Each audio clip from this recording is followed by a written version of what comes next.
Hello friends, मैं अमित आपका स्वागत करता हूं आपके अपने चैनल ज्ञान कैफे में।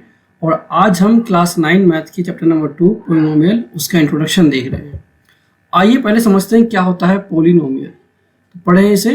अ polynomial is a mathematical expression that consists of variables also known as indeterminates and coefficient combined using addition, subtraction and multiplication operations. The variable are typically represented by symbol like x, y और etcetera आ सकता है इसके आगे, and the coefficient are numerical values. तो variable पहले क्या है आप वो समझ लें, फिर कोफिशिएंट क्या है पहले वो समझ लें, फिर आपको जो है पोलिनोमियल जो है ठीक समझ में आ जाएगा। ऐसे में अगर आप बात करूँ इसकी वेरिएबल की, तो क्या होता है वेरिएबल? जिसकी वैल्यू फिक्स नहीं होती उसे हम वेरिएबल कहते हैं। इसमें मैंने आपका कहा एक्स हो गया, वाई हो गया, जेड हो गया, ए बी सी डी कुछ भी हो गया। ऐसा हर वो सिंबल जिसका कोई फिक्स वैल्यू नहीं है, आप काका का भी कह सकते हैं क्योंकि का की कोई वैल्यू नहीं होती, का का वैल्यू 7, 8, 9 कुछ नहीं होता, ठीक है। तो ऐसा कोई सा भी सिंबल जिसका कोई फिक्स वैल्यू नहीं होता उसे हम लोग वेरिएबल कहते हैं, ठीक है। और नंबर 2 क्या होता है? कांस्टेंट। कांस्टेंट या इसे बोलेंगे कोफिशिएंट, ये होते हैं आपके न्यूमेरिकल वैल्यू। इसकी वैल्यू क्या है? आपकी फिक्स है।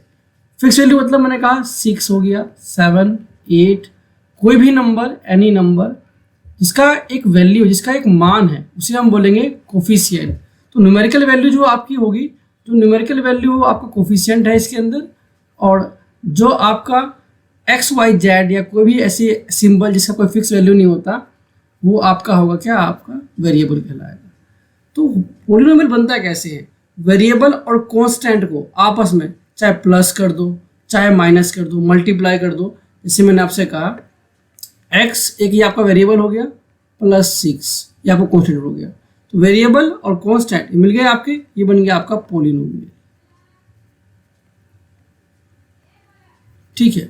अच्छा, अगर मैंने आपसे कहा किसी की पावर जैसे 0 होती है, मैंने कहा x डिवाइड बाय x, तो हम करते हैं क्या करते हैं, इसको काट के आंसर कितना आता है? मेरे पास 1 आता है। ये होता कैसे है? देखो भाई, अगर x की पावर कुछ नहीं तो 0 होगा, यहाँ पे कुछ नहीं ना पावर इसके ऊपर, सॉरी माफ करना मैं 0 बोल रहा हूँ। अगर आप यहाँ देखोगे ऐसे यहाँ पर x लिखा हुआ है, तो यहाँ पर x का पावर क्या रहा होगा? x की पावर 1 रहा होगा। यहाँ भी डिवाइड में क्या रहा होगा? x की पावर 1 रहा होगा। हमने सीखा हुआ है कि अगर बेस सेम होता है और उसे डिवाइड में होती है तो पावर क्या हो जाती है? माइनस हो जाती है। यानी x की पावर 1 माइनस 1 कितना हो गया मेरे पास? 0। यानी अगर किसी की पावर 0 होती है तो उसकी वैल्यू कितनी होती है? 1 होती है। क्योंकि अभी हमने यहाँ से देखा है ना कि अगर सेम वैल्यू ऊपर नीचे कट जाती है तो कितना आता है मेरे पास? 1 आता है। वो एक आ कैसे रहा होता है कि अगर वेरिएबल जो आपका बेस होता है वो अगर सेम होता है, उनकी पावर क्या हो जाती है? माइनस हो जाती है। तो इन पे दोनों पे पावर कितनी थी मेरे पास? दोनों पे पावर थी 1। तो 1 माइनस 1 कितना हो गया? 0। तो इसलिए अगर किसी भी वेरिएबल की पावर 0 है तो इसका मतलब क्या हुआ कि उसका मतलब पूरा मान जो है वो 1 के इक्वल होगा, ठीक है। तो इसलिए अगर मैं आपसे कहूँ, जैसे मैंने आपसे कहा कि बताओ क्या ये 6 अपने आप में एक पोलिनोमियल है? तो ये 6 भी अपने आप में एक पोलिनोमियल है। कैसे है? तो मैंने कहा 6 को आप कैसे लिख सकते हो? 6 इंटू में y चाहे x कुछ भी लिख सकते हो कि पावर 0। क्योंकि अगर किसी भी वेरिएबल की पावर 0 है तो उसका वैल्यू कितना होता है? 1। और फिर अगर मैं इसकी वैल्यू 1 कर दूंगा तो 6 कम 6, यानी वैल्यू कितनी रह जाएगी मेरे पास? 6 भी रह जाएगी। और इस तरीके से यहाँ एक आपका आ जाएगा कोफिशिएंट, ये आपका हो गया वेरिएबल। दोनों चीज़ तो आ गई, दोनों मल्टीप्लाई के अंदर भी आ गई। तो ये भी और ये भी दोनों क्या है आपका? एक ही बात है जो दो तरीके से लिखी गई है। तो अगर मैं इसको इस प्रकार से लिख पा रहा हूँ तो इसको मैं बोलूँगा पोलिनोमियल। क्योंकि अब ये पोलिनोमियल है लेकिन एक विशेष प्रकार का पोलिनोमियल है जिसके अंदर क्या है कि जो वेरिएबल की पावर कितनी है? 0 है। तो ऐसे पोलिनोमियल को बोलते हैं हम कांस्टेंट पोलिनोमियल।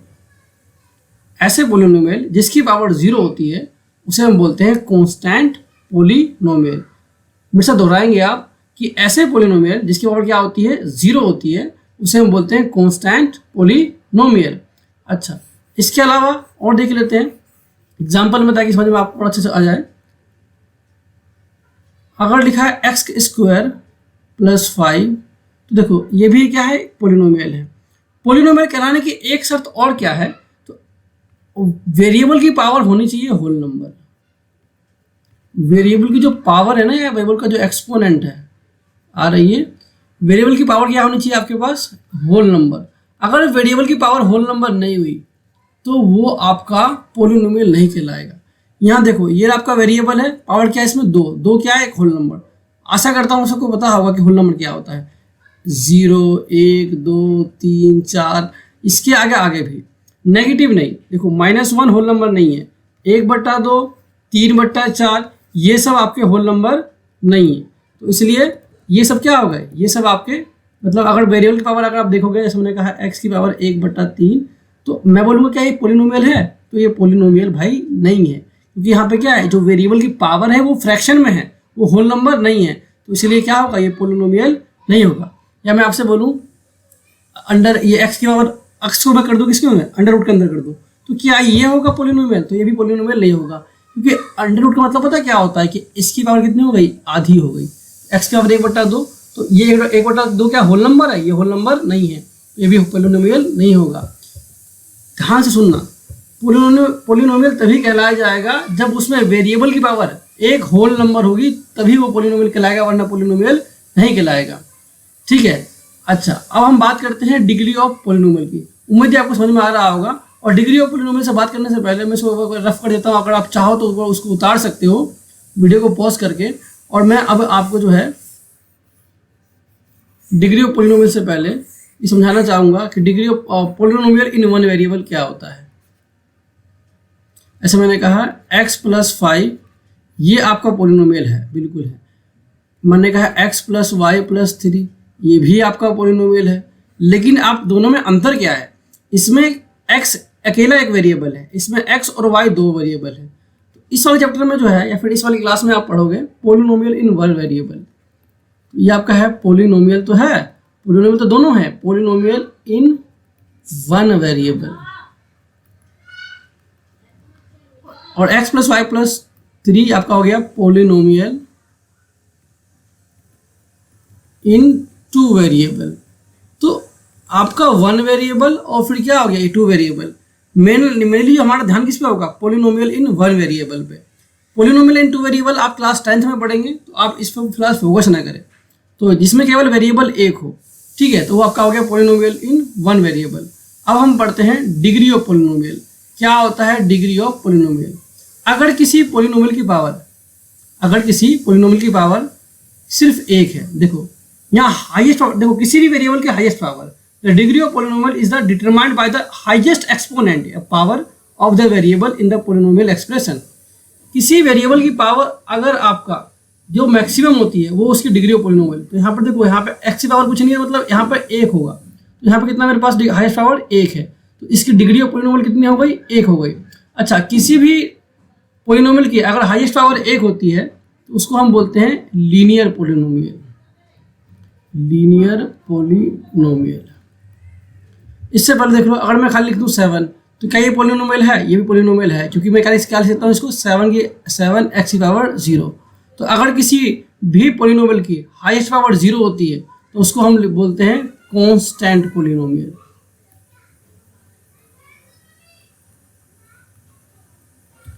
अगर किसी वेरिएबल की, मैं वहां पर वाले लेता हूं, किसी वेरिएबल की पावर, अगर किसी वेरिएबल, देखो यहाँ पर देखो y दो बार भले हो, लेकिन केवल y है, x और y z नहीं है। तो यहाँ पे वेरिएबल एक ही है, लेकिन उसकी डिग्री कितनी हो गई, देखो डिग्री कितनी हो गई, 2 हो गई, क्योंकि इसमें वेरिएबल की पावर कितनी होगी मेरे पास, मैक्सिमम पावर कितनी हो गई, 2 हो गई। तो इसमें डिग्री ऑफ पोलिनोमियल कितना होगा मेरे पास, 2 होगा। अगर किसी पोलिनोमियल की डिग्री ऑफ पोलिनोमियल अगर 2 होता है तो उसको हम बोलते हैं क्वाड्रेटिक पोलिनोमियल। आप लोग ध्यान से सुनना और जो है उसको नोट कर लेना बाद में नोटबुक के अंदर। अगर किसी, देखो अगर जरूरी नहीं ऐसा लिखा हुआ हो, ये आपको ऐसा भी लिख के दे सकता है, तो आप वाले देखना कि वेरिएबल कितना है, ये रहा वेरिएबल, उसकी डिग्री कितनी है मेरे पास, 2 है। अगर डिग्री हाईएस्ट पावर 2 हो गई तो डिग्री पोलिनोमियल आपका 2 हो गया, और उसे हम बोलेंगे क्या, उस पूरे को, उसे बोलेंगे पूरे को क्वाड्रेटिक पोलिनोमियल। अगर मैं क्वाड्रेटिक पोलिनोमियल बोल रहा हूँ तो इसका मतलब ये हुआ कि उस पोलिनोमियल के अंदर जो वेरिएबल होगा उसकी हाईएस्ट पावर कितनी होगी, 2 ही होगी। इसके बाद आपका क्या आता है, इसके बाद आपका आता है क्यूबिक पोलिनोमियल। अगर मैंने कहा x की power 3 plus x² plus x plus 1, तो देखो यहाँ पर वेरिएबल एक ही है x, लेकिन यहाँ पे हाईएस्ट पावर कितनी होगी मेरे पास, तो हाईएस्ट पावर मेरे पास हो गई 3। तो डिग्री ऑफ पोलिनोमियल कितना हो गया, 3। अगर किसी पोलिनोमियल का डिग्री ऑफ पोलिनोमियल 3 होता है तो उस पूरे पोलिनोमियल को क्या बोलेंगे हम, क्यूबिक पोलिनोमियल।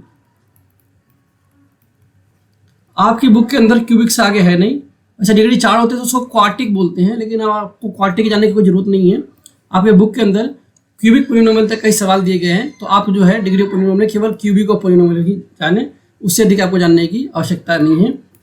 एक आपका होता है जीरोस ऑफ पोलिनोमियल, तो एक बार आप इसको नोट कर लो, ठीक है, इसका स्क्रीनशॉट ले लो, चाहे आप इसको वीडियो पॉज करके नोट कर सकते हो, मैं इसको रफ कर देता हूँ और मैं आपको समझाता हूँ अब जीरोस ऑफ पोलिनोमियल क्या होते हैं। जीरोस ऑफ पोलिनोमियल देखो, हमारा सा अगला जो हेडिंग होगा वो आपका होगा जीरोस ऑफ पोलिनोमियल। एक सेकंड दोस्तों, कंप्यूटर हल्का सा हैंग कर रहा है। ये आपका हो गया जीरोस ऑफ पोलिनोमियल।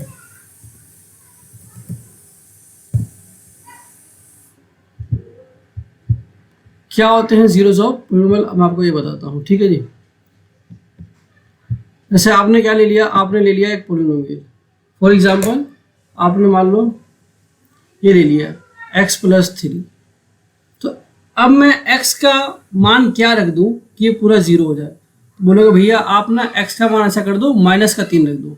अगर मैं x का मान -3 रखता हूँ तो +3 ये क्या हो जाएगा, जीरो, है कि नहीं। यानी पोलिनोमियल का वह मान, पोलिनोमियल में वेरिएबल का वह मान, वेरिएबल का वह मान मतलब वह वैल्यू, पोलिनोमियल में वेरिएबल की वह वैल्यू जिससे पूरा पोलिनोमियल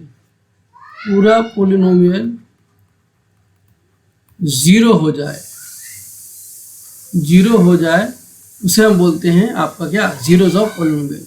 जीरोस ऑफ पोलिनोमियल कहने के एक से तरीके हैं, इसको आपको रूट्स ऑफ पोलिनोमियल भी कह सकता है, बहुपद के मूल बोलते हैं हिंदी में, इंग्लिश में बोलेंगे रूट्स ऑफ पोलिनोमियल या जीरोस ऑफ पोलिनोमियल, या क्या बोलेंगे, सॉल्यूशन ऑफ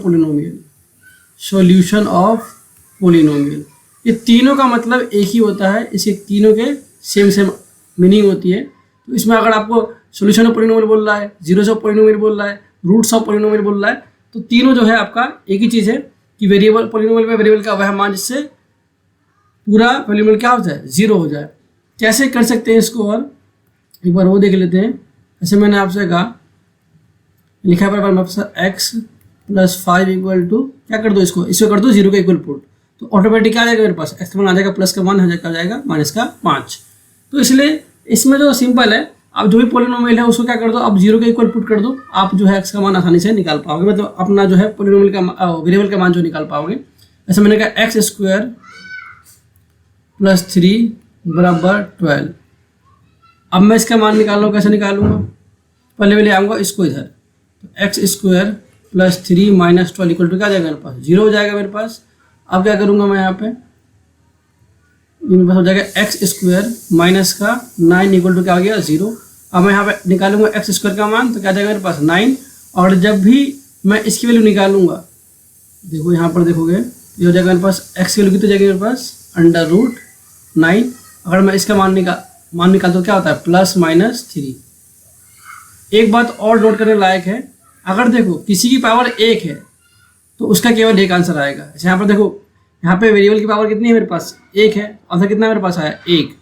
यहाँ देखोगे आप, तो इस वाले एग्जांपल में अगर आप ध्यान से देखोगे तो यहाँ मैंने जो लिखा है क्वेश्चन, इसको मैं थोड़ा सिंपल देता हूँ। मान लो ये आंसर है, ये इसे आप रहने दो। अब मान लो सवाल जो है आपका यहाँ से है कि x² - 9 है, तो और मैंने क्या कर दिया, मैंने कहा इसका जीरो ऑफ पोलिनोमियल क्या होगा। जैसे मैंने कहा, अगर सवाल आपको मैंने ये दिया होता कि मैंने इसका जीरो ऑफ पोलिनोमियल निकाल के दिखाओ, तो आप क्या करते, आप इसको जीरो को इक्वल क्या करते, पुट करते आपका ये आंसर आता। फिर x का मान क्या निकालता, तो ये जो स्क्वायर है यहाँ क्या बन जाएगा, अंडर रूट बन जाएगा, है कि नहीं। अब ये बन जाएगा अंडर रूट, तो किसी भी अंडर रूट का मान प्लस माइनस दोनों होता है। तो अगर यहाँ पे पावर 2 होगी तो उसके उत्तर कितने होंगे, 2 होंगे। एक बार ये x का पावर है +3, एक बार क्या x की पावर -3। ऐसा क्यों होता है, क्योंकि अगर आप देखो कि -3 का स्क्वायर रूट कितना होता है, 9, और +3 का स्क्वायर रूट कितना होता है, 9। इसलिए जितनी उसकी डिग्री होगी उतने उसके सॉल्यूशन होगी। किसी पोलिनोमियल में आप इसको नोट कर सकते हैं, किसी पोलिनोमियल में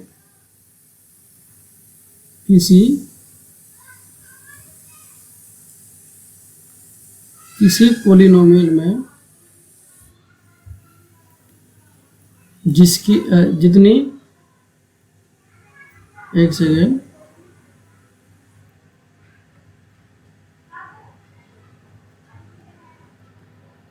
जितनी डिग्री ऑफ पोलिनोमियल होती है, डिग्री ऑफ पोलिनोमियल होती है,